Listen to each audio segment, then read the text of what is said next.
Hello everyone, আজকের এই glam beauty লুকটা কীভাবে ক্রিয়েট করলাম সেটাই তোমাদের সাথে শেয়ার করব। প্রথমে মুখটা আমি ফেস ওয়াশ দিয়ে ভালো করে ক্লিন করে নিয়েছি, তারপরে কিন্তু ঘরে এসে আবার ফেসটাকে বেশ ভালো করে একটা ওয়েট টিস্যু দিয়ে ক্লিন করে নিচ্ছি।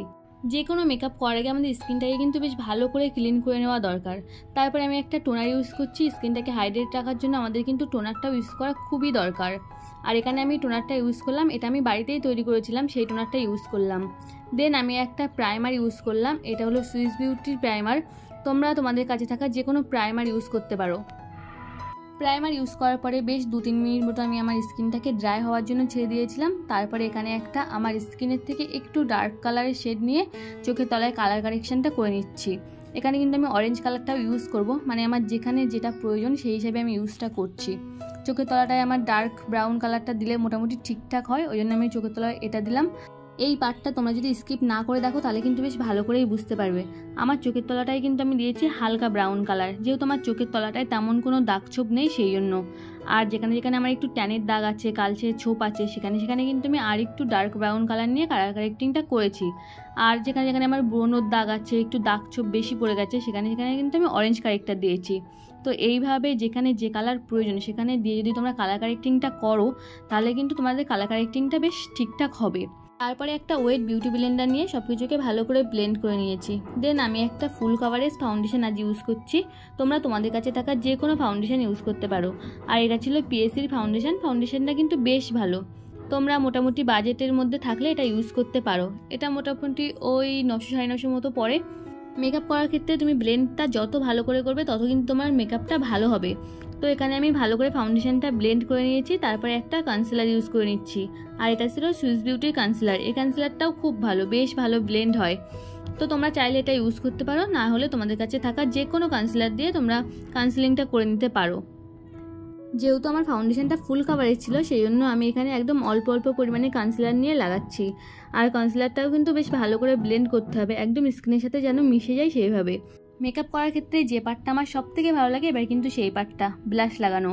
তো এখানে আমি ইউজ করছি রিকটের একটা ব্লাশ। এই ব্লাশটাও কিন্তু খুব ভালো। তোমরা যদি একটা রিজনেবল প্রাইসের মধ্যে ভালো ক্রিম ব্লাশ চাও তাহলে কিন্তু এটা ইউজ করতে পারো, এটা খুব ভালো। এটার শেডটা কিন্তু আমার খুবই পছন্দের, আর এটা আমার স্কিনের সাথে খুব ভালো যায়, এই জন্য একটু বেশিই ভালো লাগে। দেন আমি করে নেবো এখানে ক্রিম কন্ট্রোল। আর ক্রিম কন্ট্রোলটা করছি NYB-এর একটা কন্ট্রোল স্টিক কন্ট্রোল দিয়ে। তো তোমরা চাইলে এটা ইউজ করতে পারো, এটাও খুব ভালো ব্লেন্ড হয়। NYB-এর এই স্টিক কন্ট্রোলটার অনেক রিভিউ দেখে তারপরে আমি কিনেছিলাম, কিন্তু কেনার পরে জাস্ট আমি এটার প্রেমে পড়ে গেছি বলতে পারো। মানে 99 রুপিসের মধ্যে এত সুন্দর একটা প্রোডাক্ট কোথায় পাবো বলো? তো তোমরা কিন্তু যদি একটা ভালো কন্ট্রোল চাও এটা কিনে নিতে পারো, এটা খুব ভালো। সব রকম ক্রিম প্রোডাক্ট লাগানো হয়ে গেলে তারপরেই কিন্তু আমাদের পাউডারি প্রোডাক্টগুলোর দিকে যেতে হবে। এখন আমি করে নিচ্ছি পাউডার কন্ট্রোলটা। একটা হালকা এবং ডার্ক ব্রাউন একসাথে মিক্স করে আমি এখানে পাউডারি কন্ট্রোলটা করে নিয়েছি। তারপরে এখানে অরেঞ্জ এবং পিঙ্ক কালার শেড মিক্স করে পাউডারি ব্লাশটাও লাগিয়ে নিয়েছি। দেন আমি একটা সুইস বিউটির হাইলাইটার প্যালেট থেকে এখানে হাইলাইটিংটাও করে নিচ্ছি। এই হাইলাইটারটাও কিন্তু খুব ভালো একটা গ্লসি ফিনিশ দেয়, তোমরা চাইলে ইউজ করতে পারো। দেন আমি চলে যাচ্ছি আই মেকআপের পার্টে। প্রথমে আমি আইব্রোটা ভালো করে ড্র করে নিয়েছি। দেন একটা ব্রাউন কালার নিয়ে পুরো লিডে ইউজ করে নিয়েছি। একটা ব্ল্যাক কালারের শেড নিয়ে ক্রিজ লাইনের নিচ বরাবর ইউজ করে নিয়েছি। তারপরে প্যালেটে থাকা একটা ডিপ গ্রিন কালার নিয়ে দুটো কালারকে একসাথে স্মাশ করেছি। আই মেকআপের ক্ষেত্রেও কিন্তু ব্লেন্ডিং পার্টটা খুবই ইম্পর্টেন্ট একটা পার্ট।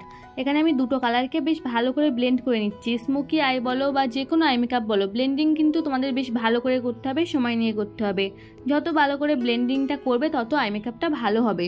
আর তারপরে একটা গ্রিন কালারের শিমারি শেড নিয়ে পুরো চোখের লিডটা ইউজ করে নিয়েছি, নিয়ে কিন্তু হালকা করে স্মাশ করে নেব।